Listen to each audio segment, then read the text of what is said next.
confusion of tongues between ethical language games, the Dyadic Encounter of the Meat-Eating Clinician and the Vegan Patient by Shiri Raz. I have 3 more copies of my talk, if anyone. Sorry. This one's at only 25, I'm sorry. Okay.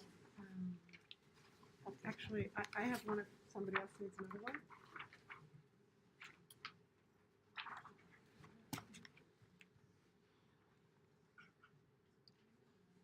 Okay.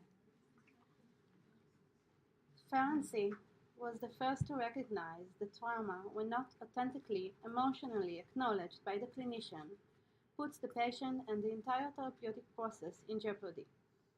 He contended that traumatized patients are incapable of believing in the veracity of their experience, while the psychoanalysis attitude remains cool, unemotional, and, as patients are fond of stating, purely intellectual. This attitude conflicts with their own comprehension of their terrible experience, as they are expecting, and I quote again, emotion of revulsion, anxiety, terror, vengeance, grief, feeling of wanting to comfort with love. The etiology leading to the disbelief in the reality of the traumatic experience is conceptualized in Ferenczi's writing as a future dialogue between trauma victims and their surroundings, a future dialogue between two tongues.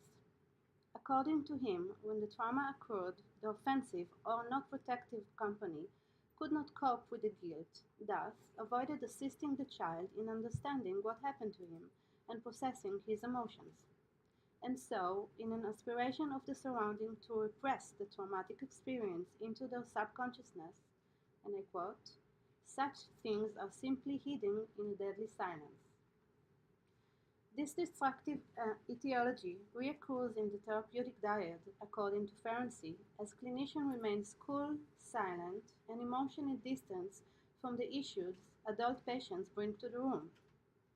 And I quote again, it appears at this point in the analysis something from the patient's past history repeats itself.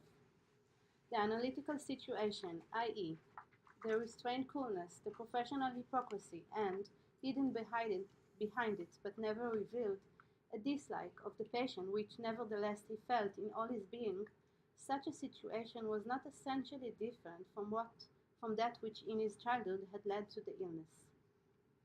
According to Ferenczi, the future dialogue within the therapeutic dyad throws off the client and shakes their entire world and perception of reality, which leads them to think, it cannot be true that all of this is happening to me or someone would come to my aid. In other words, the price patients pay for the clinician's lack of ability to validate their experience is not only that the therapy and the analysis do not progress, but also an actual reinforcement of their initial trauma.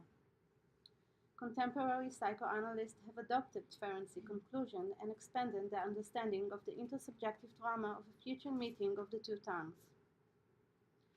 Two of its most significant hallmarks are the attachment and repetitiveness. The future dialogue forces the subject to detach the part of his mind which suffered traumatic pain, suppress them, and distance them from others. These detached traumatic parts become autonomous and separated, and all attempt to approach them are experienced as a threat. This sense of danger intensifies in other encounters when the subject repeatedly gets no acknowledgement of his traumatic experience.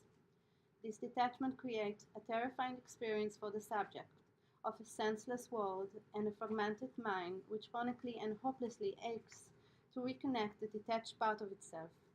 This yearning is manifested in repeated conscious and unconscious attempts to attain the desired intersubjective validation. The trauma of the vegans. In the talk I gave at the IARPP conference in Sydney last year, I tried to define vegans as a cultural minority and characterize them as a collective group suffering from chronic traumatization, secondary and vicarious traumatic stress, both resulting from exposure to trauma inflicted on others. Exposure to someone else's trauma is the vegan experience. A vegan is a subject who is always aware of the suffering of the animals in our world. In our culture, animal exploitation for humankind benefits is a widespread phenomenon, and the majority of the world population consume meat and other animal products. For vegans, every piece of meat and every animal-based product, every cafe latte someone drinks, is a reminder of the other's trauma which they have witnessed, directly or vicariously. The trauma they know is still happening in full power, in incomprehensible scales, constantly.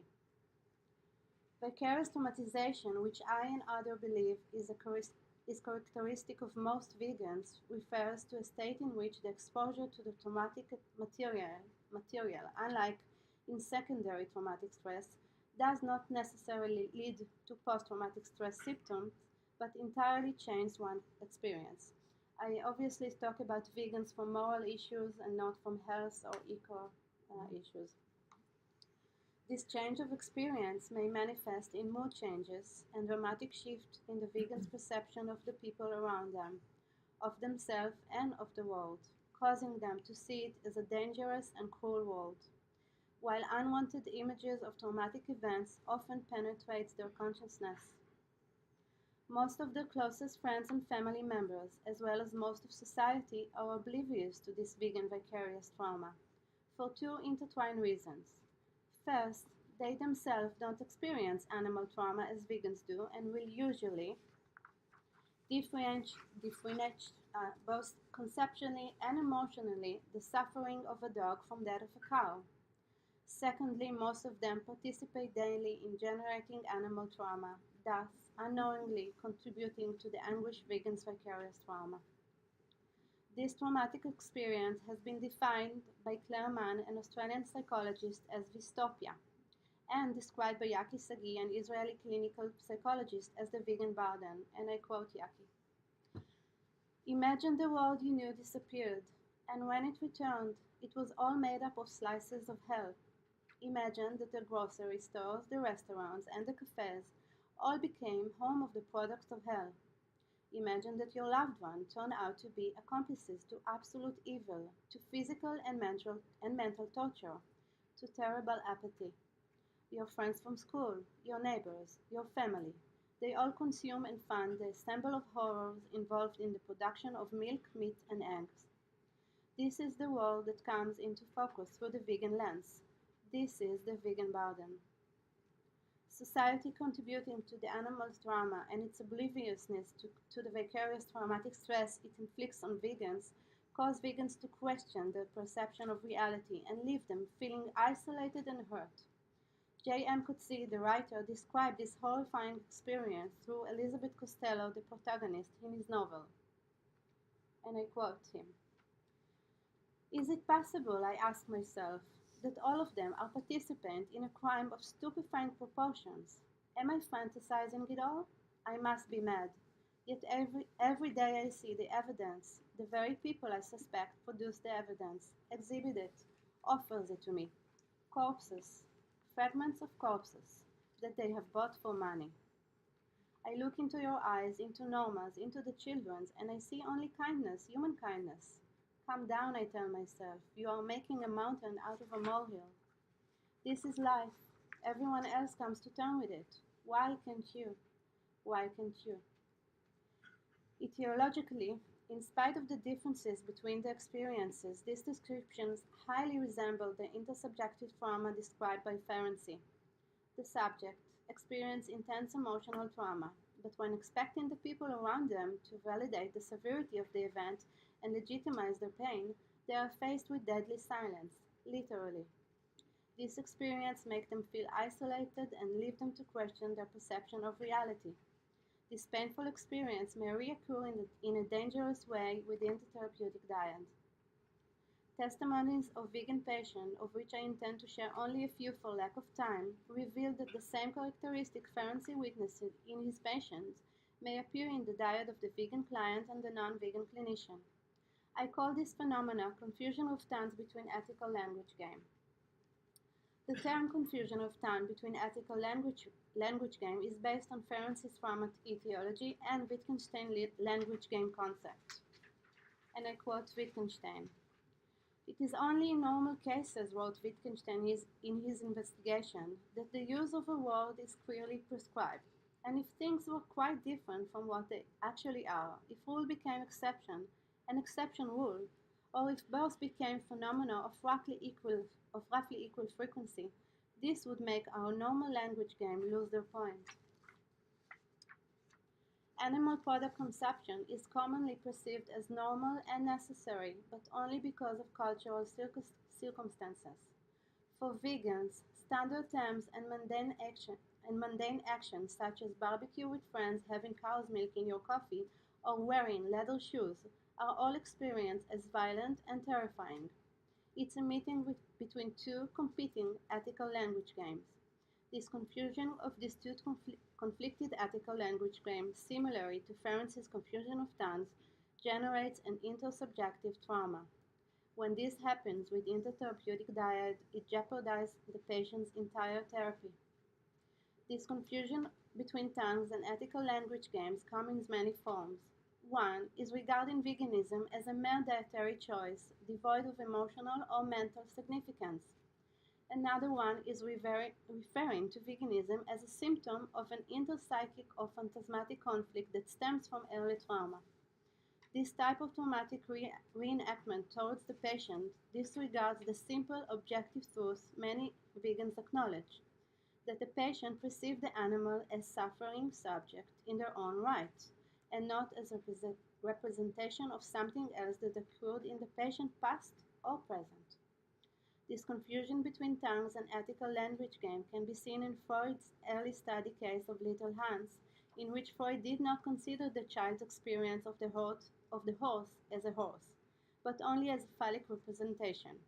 Unfortunately, it can be still seen today in clinician description of the therapy for vegan patients, as shown in Lloyd Owen's article from 2003 about her patient, where that early trauma interpretation was forced on the patient despite her resistance. And I quote from her article. This difficulty with intimacy in young females is frequently expressed by subtle violence against the body. Whilst she recognized this, she somehow managed not to see her vegetarianism moving on to veganism as an expression for her of emotional problems. The complexity of what this symbolized was unrevealed in the treatment. In general, her diet was an attempt to feel an ownership of and control over her own body. Her non-meat eating was an unconscious attempt to control her mounting aggression towards her mother and represented by the non-consumed breast. The result of the eating pattern caused her mother considerable anxiety. In this way, my patient was able to elicit the concern she felt she had not received at the time of the abuse. It also sadistically punished her mother by causing her to feel tormented with anxiety and powerless to stop what was happening, which was how the patient felt while she was being abused. This confusion between tongues and ethical language game harmed the therapy process for many vegan patients. Many of them testify that they are afraid to raise the topic, fearing that clinician will not understand and that the pain they experience from everyone that contributes to their trauma might be regenerated within therapy sessions. Other regulates what they share, keeping major part of themselves out of the therapy process. A 24-year-old vegan says, I generally feel that I need to restrain with my therapist when talking about vegan matters, so I don't end up hurting her feeling or coming across as judgmental, but also so she doesn't see me as weird or extreme. And it's a huge problem, because one of the main reasons I meet with her is my mental overload, and a significant part of it related to veganism and coping with animal suffering. Some patients describe unsuccessful attempts of sharing their pain and receiving validation, which generally damages the value of the therapy. Greatly. And a 29-year-old vegan says, veganism came up pretty quickly in therapy. When I explained why it was so important to me to take part in animal-related activism, he shared that he was vegetarian but did not restrict himself from eating meat when he felt like it.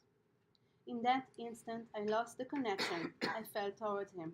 I didn't feel like he really understood what I was trying to say. His words kept echoing in my head.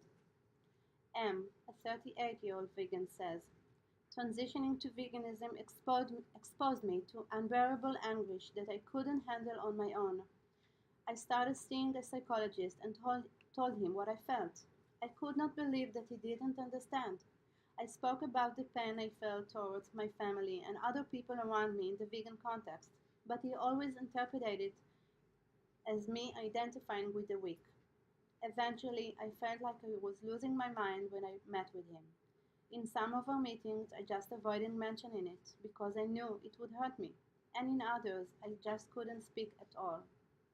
I think the despair I felt from the world intensified because of the despair caused by this unmediated gap between us.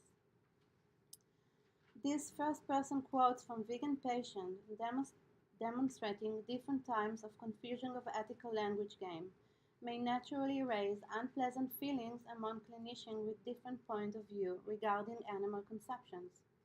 They may sense that they are being judged for who they are or feel that their morality or even their professionalism is being questioned. This feeling may cause a reaction of disapproval towards the described phenomena and lead the clinician to perceive the vegan's yearning for validation from his non-vegan therapist as an unrealistic fantasy or as an expression of separation difficulties and so on. Naturally, a comparison to other patient-therapist differences such as ethnicity, religion, or sexual orientation may come up. These comparisons do hold value, but they don't precisely define the unique issue. In the non-vegan therapist and vegan patient dyad, as opposed to almost any other differences, the therapist is an active perpetrator of the vicarious trauma that the patient suffers from, and any attempt to ignore that will worsen the pre-existent dissociation process.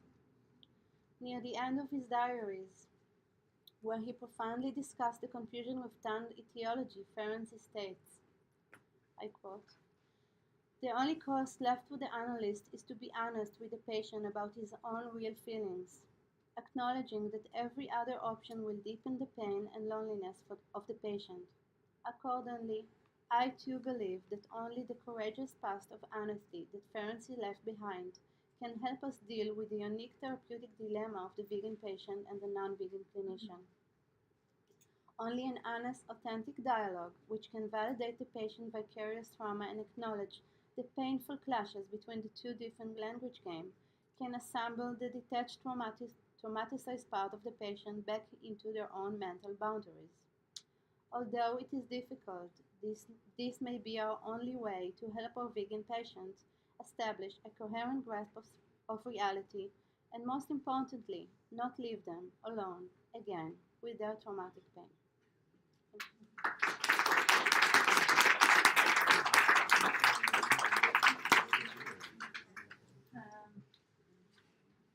Before to keep going, I have to say sorry to Shiri because I didn't introduce her properly, so I'm going to do it now. Shiri is a PhD candidate in the Interdisciplinary Studies Unit, Department of Hermeneutics and Cultural Studies at Bar-Ilan University in Israel. She is a therapist specializing in work with vegans and mixed couples, vegans and non-vegans. She is an animal rights academic activist, a resident lecturer from the educational program of Vegan Friendly and the Anonymous Voluntary Association for Animal Rights. Now, our discussant, I'm going to introduce to you Susan Klebanov, PhD. He's the co-editor with Adrian Harris and Marjorie Cobb of two edited books on intergenerational transmission of trauma, entitled Ghosts in the Consulting Room, Echoes of Trauma in Psychoanalysis, and Demons in the Consulting Room, Echoes of Genocide, Slavery, and Extreme Trauma in Psychoanalysis.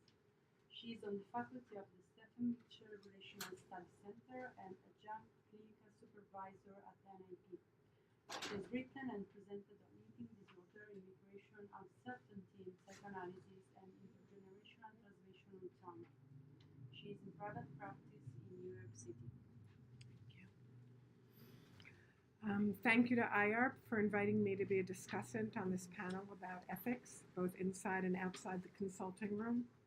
It's hard to imagine a more important topic than ethics at this particularly challenging time in the world, and definitely in this country.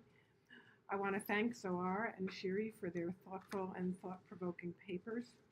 These times call for us to be reflective, both personally and collectively. As I read Zohar and Shiri's papers, I thought about my own history of activism and retreat, wondering what engages us, what scares us, what causes us to become complacent. I'm going to share some of my reactions, both personal and professional, and look forward to an engaging discussion with all of you. Zohar cites her personal experience of growing up in an Israeli reality flooded by aggression and violence, with a heightened awareness of being part of an occupying nation. This, along with being a third-generation Holocaust survivor, led to her being preoccupied